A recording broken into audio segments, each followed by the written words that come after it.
Alright guys, so I've got the Anderson PBA PTQ Classic here. Um, and yeah, this is on a 40-foot pattern. I believe it was Don Johnson. I'm not entirely positive, but um, it was 40 feet. That's all I know for sure. On the Brunswick oil machine. I don't know what kind of oil, but I just know it was on the Brunswick oil machine. And in practice, I had a really good look with everything. That was a horrible shot. But I had a really good look with everything. I had a good look from urethane to that polished mindset to the brutal collision, which is what I'm throwing now. I felt like I was just gonna crush it, but you know, getting off to the start here, obviously I'm not. I mean, yeah, some of it was nerves, some of it wasn't though.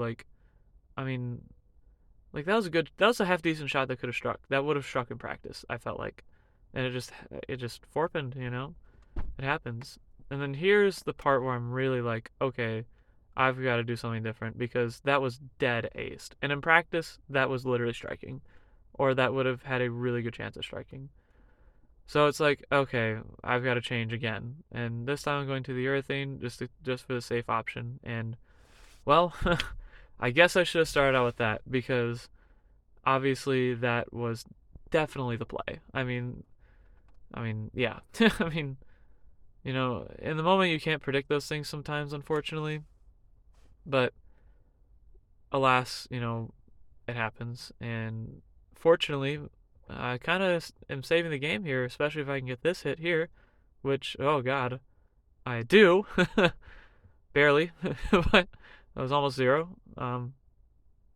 But yeah, I mean, it's just like degrading because like that right there easily could have been like 230 to 250, like 220 to 250, maybe even 270 if I get a couple hits.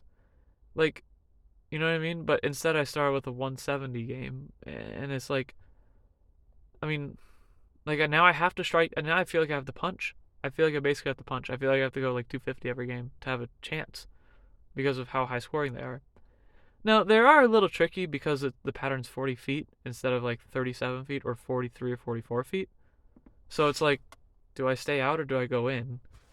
And for me, the play was to stay out, clearly here, after, this double and this potential three bagger here, which I get. So, yeah, that is what it is.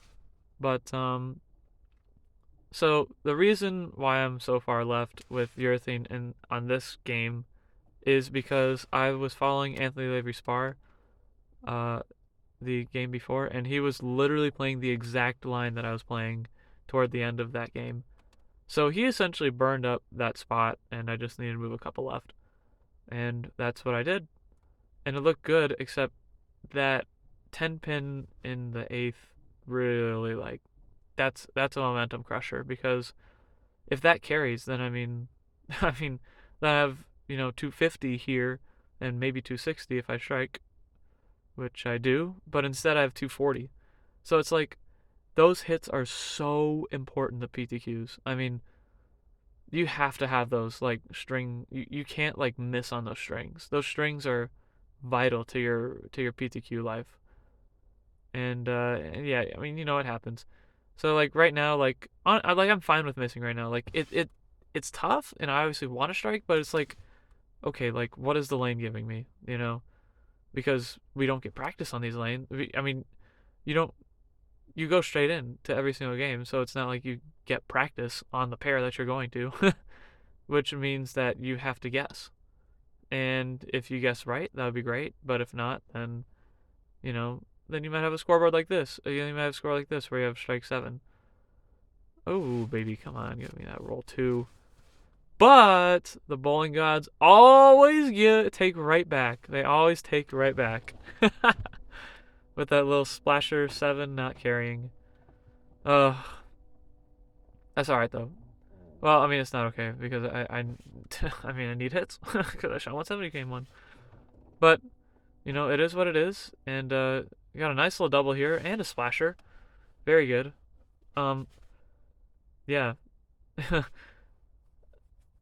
it's this game's looking good. This game's looking really, really good. Obviously, um, yeah, except for this shot right here.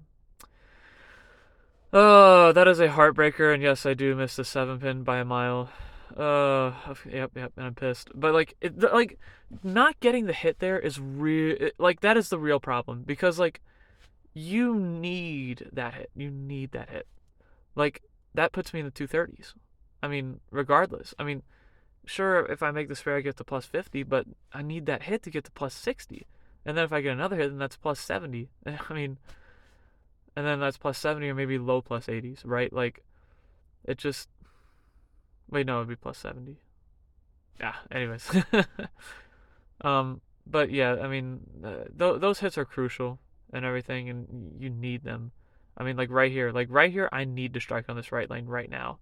And, of course, the 2-8.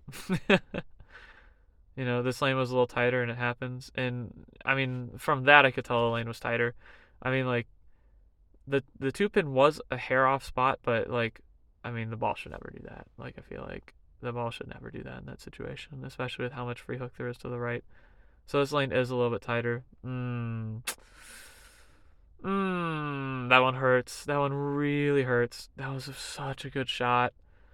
I mean, like, it definitely could have been a little better, but man, like, that splasher 10 hurts. Because now I don't have a double. Now I can't max out for 47. Instead, I have to max out for 207, which is, ugh. And. Oh, yeah! Yes! Wow. I'm on one of the spares today. I'm like, ugh, another non-splashing hit. And yep, of course, bounce. Yes, yes, baby. Yeah, I love it when that happens. So obviously, if I make my makeables, and I have 50 plus spins, but it's that plus the non-splasher hits. Uh, anyways, let's see if I can make the comeback in part 2.